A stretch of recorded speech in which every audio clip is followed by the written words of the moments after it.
It would be great if you could deliver every talk without a script in front of you.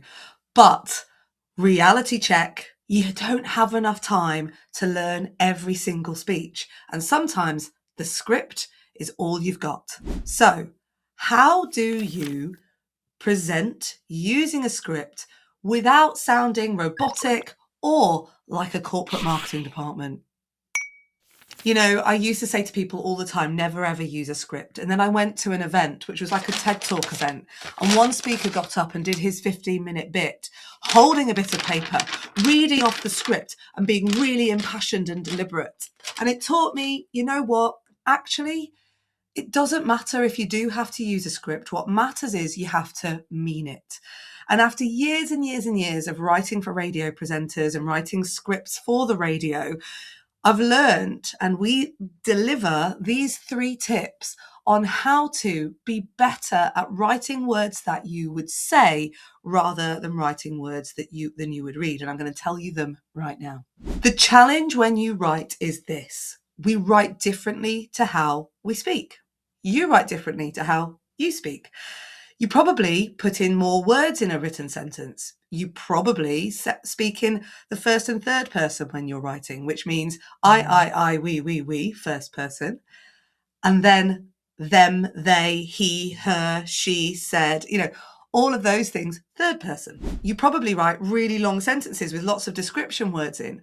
And you probably write sentences that are almost passive. So the reveal is at the end of the sentence rather than at the start. All of those things lead to scripts that feel robotic and lack personality. And it means that then when you read the script, you are not giving yourself the best chance to sound like yourself. So here are the 3 tips that we use from a lifetime of working with radio presenters to give you the chance to sound like you when you are reading from a script. Number 1, use you.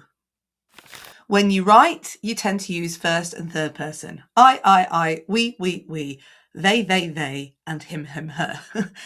When you talk to someone, you tend to say I, you. So if you use you on the page, then you're more likely to sound like you do when you speak. For example, when your friend walks into the pub, you say to them, would you like a drink? What you do not say is, we were thinking that we would get a drink. Would that be something that you'd be interested in? If you use you automatically become more assertive. You automatically think about how you're going to connect with the audience, and you automatically start writing in almost shorter sentences, which leads me to tip number 2. We think and talk on our breath. When we write, there is no breathing to be done. And so that means when you write really long sentences because you know you don't need to breathe. When you speak in short sentences. And this is the trick. Turn your scripts into lots of short sentences. If you put a space or a line between each of the sentences when you are writing a speech script, it will look more like a poem than it will look like prose written out. And in fact, having just written a talk recently in the last few weeks, one of the things that we found was when you've got the script in front of you and you separate the words up into shorter sentences, it's much easier to read through as well. It's not just like a big block of words. It becomes how you would actually speak. A little sub version of this, so the short sentence, also encourages you to stop listing things. When you speak, you rarely describe something as, oh, look at this blue, gorgeous, amazing, lovely bowl. What you'd say is, look at this lovely bowl. It'd be one adjective and that's it. And this leads me nicely to the 3rd tip, which is making sure that your object, if you like, is at the start of the sentence, or you're speaking in really active sentences. A passive sentence that you might write would sound like this. I noticed his big smile and bearded face was lovely, and it was Dave Grohl from the Foo Fighters. He has got a lovely smile.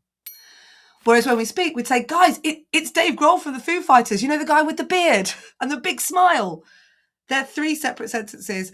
The active point is at the beginning of the sentence. And so when you write your speech, it's better to put the active at the start of the sentence rather than at the end of the sentence. These 3 things will mean that your speech will sound a lot more like you. Of course, it goes without saying, use your words. Try to not clump words up into a big word that you wouldn't use. Use your words. Imagine you are talking to a friend out for a drink in the pub. it will get you to a better place than a lot of the kind of corporate speak, if you like, that can sometimes just sound meh, meh, meh. So now you have 3 ways to make the words on the paper sound like your words, and so they sound like you're speaking rather than reading. The next step is to practice that script until it feels like you can put some emotion back into it, or to go through that script and make sure that you're making a note of that emotion that you want to feed into it. That's the delivery and rehearsal part of presenting and learning how to present well. And that we can come to in another video. If you want to know more about the Presenter Coach, head to thepresentercoach.co.uk and sign up to the mailing list, where you'll find out about all our events as they happen and our trainings as they happen, and you can get these videos straight away to your inbox. We work on the mantra that great communication will change your life, including the way that you speak to yourself. So keep on communicating in a way that brings joy to the world around you.